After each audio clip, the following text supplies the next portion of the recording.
Wali sudah sampaikan kita akan kejar sampai akhir Januari.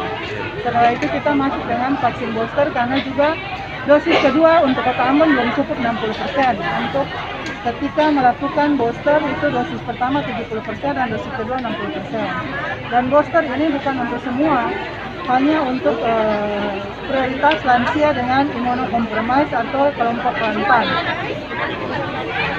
Siap. Terima kasih, Bu. Panitia bawakan.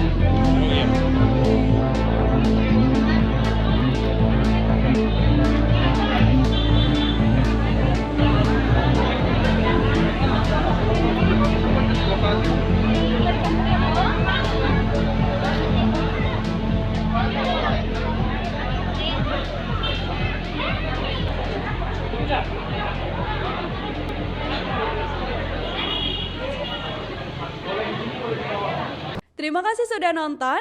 Jangan lupa like, subscribe, dan share ya.